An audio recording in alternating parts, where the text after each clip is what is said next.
Hi everyone, you can already see my build without the instructions of these May the 4th releases, the Jango Fett Starship, the Luke Skywalker Brickheads, as well as the Millennium Falcon Polybag, and now it's time for me to build the Jango Fett helmet without the instructions. I think that this set would be a good companion to the Jango Fett Starship, but let's find out after actually building it, and this would be actually my first helmet that I would build. So here's a look at the front of the box. It's pretty obvious, and here the black background design actually makes sense, although we don't get the glossy finish for the head part of the box like we did with the Boba Fett one from a few years ago. Here's the set information. And here's a look at the back of the box with some shots of the actual Jango Fett from the movies. There are these push tabs which I don't like to open the box from the bottom, but I think it makes more sense to open this from the top, just so I can put everything inside and keep the box upright later on. Let's open the box and see what's inside. In this set we get these 5 numbered bags, numbered from 1 to 5, thankfully, plus the sticker sheet, which is rather unfortunate because a lot of these stickers are repeated, so I really wish that these could have all been printed, especially for the price that we're paying for this set. I also got this instruction manual with a QR code to scan for points. I will not be using these instructions to build the set. Let's just take a look at the first few pages to see if there's anything interesting. Yeah, we can use the Lego Builder app. Here's some information about Jango Fett, and you can hit pause if you want to read this yourself. And that's it. So apparently for these sets we got less information compared to the Ultimate Collector series, but I think that's totally fine. So I will be using a brick separator, which is included in the set, this orange one right here, to apply the stickers. And with that, let's start with bag 1. Wow, really lots of colors here.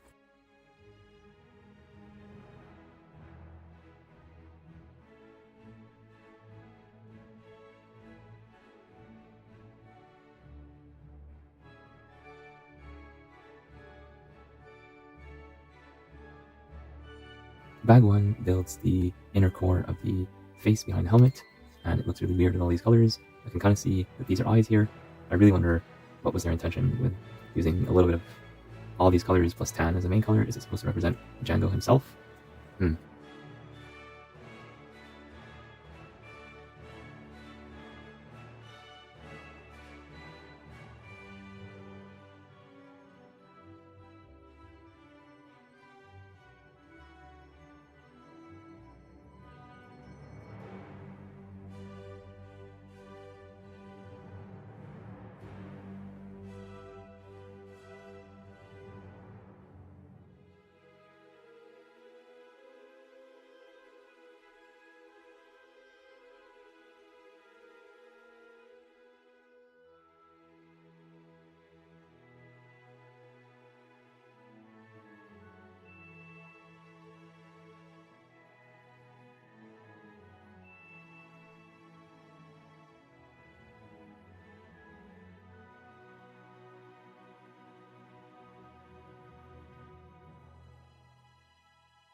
Bag 2 builds the dome of the helmet, and this was a lot more challenging than I initially thought.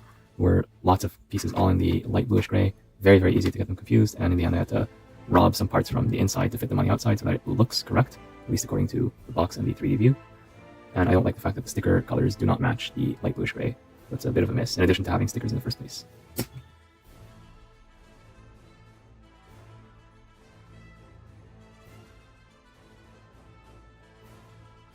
So an interesting building technique that I've not seen before is using these bracket pieces to hold these Technic pieces in place, and it was pretty exciting to figure this out.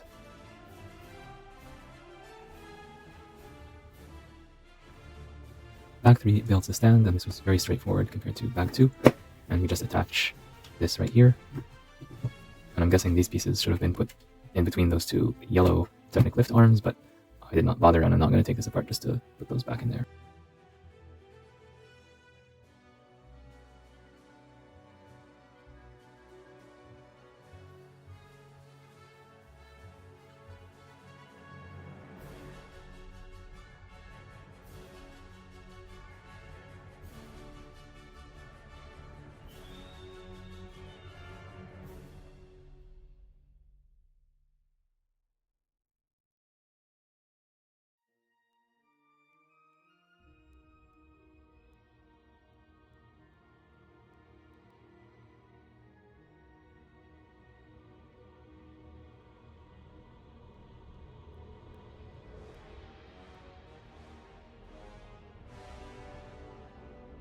Bag 4 builds all these parts that are going to be attached to the sides of the helmet, and a couple of these are using ball joints like this to have just this very nice angle.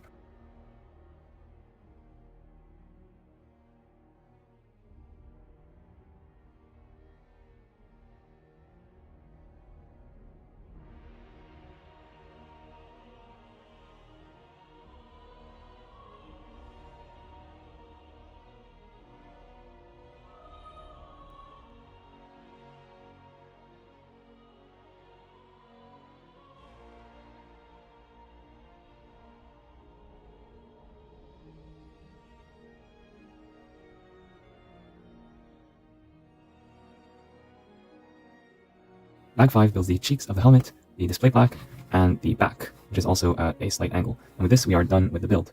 Oh, it looks like I forgot these two final pieces. Alright, now we're done with the build, and what a build it is. So, first of all, let's just take a look at the thing from all the different angles, and I'll start talking about the details. So I'll just spin this around so you can see it from all the different sides. And yes, we do have this plaque right here that can be adjusted slightly, or a lot, based on your preferences. We also have the rangefinder that can be lowered and raised like this. And aside from this, everything else in the model is completely static. The cheeks can move just a little bit, but I don't really consider this to be a feature. Here's a look at the model from the top and from the bottom. And this is probably its worst angle. You can kind of see here some weird colors that are used during the building process, especially in bag 1, but most of the time nobody's going to be looking at this from the underside, so I don't really care too much about that. And now that we've done an overview of this model, let's take a look at some of the details. So while I have the box here, I will point out that the actual build is very similar in size to what you see on the box. So this part of the box I do like, it's about the size that you would expect, but I don't understand why the box needs to be this large, because it is way too high in my opinion. I know maybe LEGO wants to do this for marketing so that when people see the box in stores they're like, oh, this is this big significant thing. But to be honest, I think they should have cut the box by 1/3 or even 1/2, and it would still fit all the pieces and the instructions comfortably. And by that, they would be able to ship more boxes in the same amount of volume, which is better for the environment and also better for individual customers who buy this from non-LEGO sources that don't offer free shipping. So I don't like the fact that LEGO always makes the boxes larger than they need to be, or almost always. And at this point, people do understand what the helmet series is. It's not 2020 when these first came out. So by now, people should know that basically this is a helmet, and so they could have done basically a box just like this. You already have LEGO Star Wars, you don't need to repeat that here and here, and so on. So yeah, let's take the box away and look at some of the details of this model. And one more thing about the box. If the box was a bit thicker instead and shorter, then you can actually take this and put it inside the box. But as things stand right now, you will not be able to fit this in the box without disassembling it. So that is a bit of a miss in my opinion. It would have been nicer to have a box that actually fits the completed model for storage purposes. Even if you have to remove like this particular thing, I don't mind, like if you just have to take this off. But unfortunately, they did not go that route. But anyways, in terms of the details of the model, we see here the stand, which is very similar to ones that they have done before. This is the first helmet that I have built, but from what I understand, all the helmets have the identical stand or something that's very, very similar.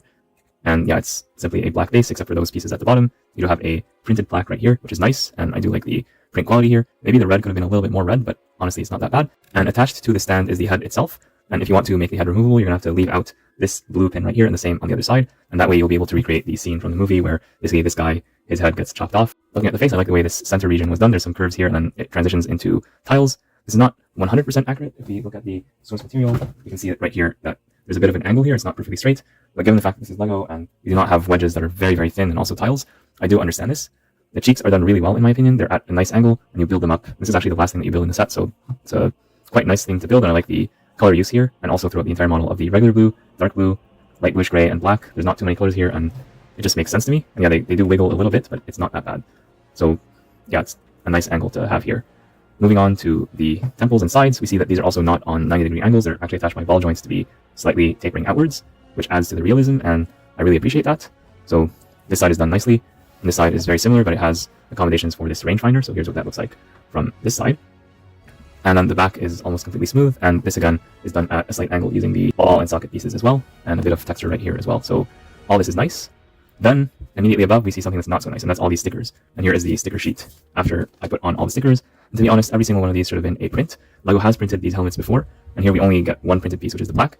But there were other helmets like the Luke Skywalker helmet where there was a piece that was printed multiple times. I think they should have definitely done that here, because these are pieces that could be used in things like LEGO Friends or LEGO City or other LEGO Star Wars sets. It's very common to want a gray piece with just like black stripes on it. You could use it for the Formula 1 sets. We have lots of Formula 1 coming out this year, so they really should have moved some things around in their part budgets to print all of these. And even if they were going to make them stickers, why is the gray of the sticker so different from the gray of the plastic? This looks yellowish and greenish to me compared to the more neutral gray shown here. So that's doubly annoying for me. So if you get this set, maybe skip the stickers entirely and just put this one here and forget the others. Because yeah, this is not the best look, having these stickers all around. So moving on to the dome, it's done really nice, and this is the part of the build that I found the most challenging to build without the instructions, because all the pieces are very similar in color. and you have to know where to put which piece, and it's quite challenging to get it right just looking at the 3D view, but I was able to do it with some amount of effort.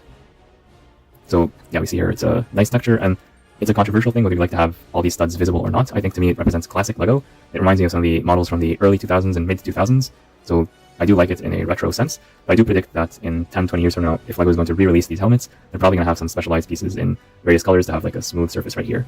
But it's a question of taste as to whether you prefer this style or a more smooth thing. And I can see both sides of the argument, but to me this is perfectly fine.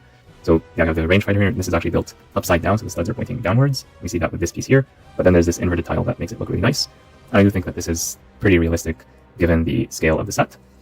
So my overall thoughts on this set are positive, with the exception of these stickers. I really don't like these stickers, but everything else in terms of the build itself is positive. The start of the build is very colorful with all those random colors that you put together, and then everything else is more neutral and more consistent.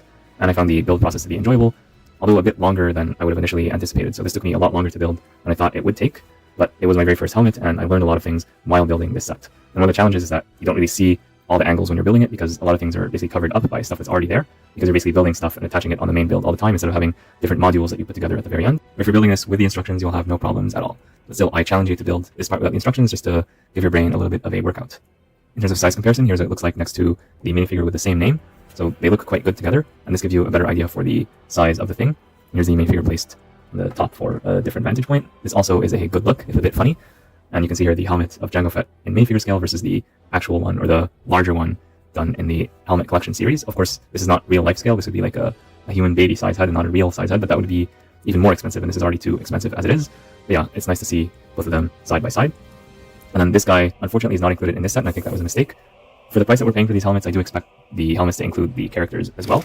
But to get this character in minifigure form, you unfortunately have to spend a lot of money on the much larger and much more expensive Ultimate Collector Series Jango Fett Starship. So these two sets came out on the same day, and I did buy both, and I built this one live without the instructions, and then I built this one. And you see here that they look very good next to each other as display models. So if you're a fan of Jango Fett or of Star Wars in general, you would want to have this on display next to this. It does make sense. And yeah, I think they look really nice together, although maybe you want to raise this up a bit just to have a better vantage point. So it all depends on how you're going to organize your display. But yeah, these look pretty good to me next to each other, even though, of course, they're not to scale.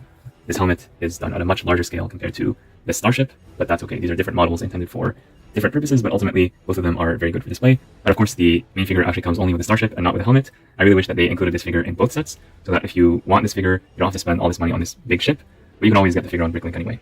Here's a size comparison with a modular building. This is actually half a modular, so some of the modulars are double the size of this or triple the size, depending on the exact model. But here you can see the approximate scale, and back in this time, this one would cost approximately $100. This is a set from 2020, or half of the Bookshop set, and both parts of it would cost $200 altogether. And you can see here that this offers a lot more stuff compared to this, even though they cost about the same. Of course, you gotta take into account inflation and things like that, but this is from 5 years ago, not 15 years ago. This, you get a base plate, you get minifigures, and so on. With this thing, you get none of those things, but you do get the Star Wars license. So it's just to show you the very big difference in value between these two sets, and also to understand the relative sizes. And I'll push them both up against the wall just to have a fair comparison point, or I'll bring this close to it just to understand the scale of this. So yes, you could put this in your modular city, just attach this on a base plate, and yes, it's modular compatible literally in that sense, but I don't know if anyone would actually want to do that. And I'm not sure how much sense it would make to have this randomly in your modular city, but hey, it's your LEGO city, you can do whatever you want with it. I also want to do a size comparison with the LEGO Ideas STEM set. I reviewed this set in detail, I built it without the instructions, you can check out that video on my channel. But just to point out that this is a set that costs a little bit more than this, maybe $10 or $15 more. It has 3 minifigures, this one has 0, and it has a mechanism, so you can spin this thing and the DNA helix will turn and this thing will go up and down. It's easier to operate this with both hands or when this thing, the knob is on the other side, but you get the idea. So here you get mechanisms, you get lots of small little details and Easter eggs that you can appreciate. And yes, this does have some stickers, but also printed pieces like this piece, and this piece actually glows in the dark, versus this that has only one printed piece and everything else is stickers. So in my opinion, this set would offer a lot more value for most people compared to this, because this is a, yes, it's a display model, but also you could use it for play a little bit for older kids or kids who really know what they're doing, and it's just a lot more vibrant and colorful and lets you do a lot more compared to this, which is just a standard display model. It's just a statue of a helmet, you put it somewhere and then you forget about it. But it all depends on what you want to display in your home or office. So yeah, I do think that this set is overpriced for the value of stuff that you're getting here, even disregarding the 10 cents price per piece metric, which does not always make sense. I have seen these helmets go on discount 25% or 30% off on Amazon and Walmart, so I think if you get it at that kind of discount, then it would be much more justifiable in my opinion. And my recommendation for LEGO for the future is to always include a minifigure of the subject matter in these sets. It doesn't have to be this exact Jango, like maybe you change the face print a little bit just to make it exclusive so that the UCS buyers or the deep pockets won't complain. I won't complain either way. I wish that we get this in a microfighter. I know some other people are going to complain a lot, but just give us anything. Give us a decent minifigure with the set, at least one, and print these pieces and keep the price the same. And I think if LEGO had done that, then I would be much more inclined to recommend this set at the regular retail price. But what do you think? Let me know in the comments down below, and be sure to like and subscribe for more amazing videos coming your way very soon. Bye for now.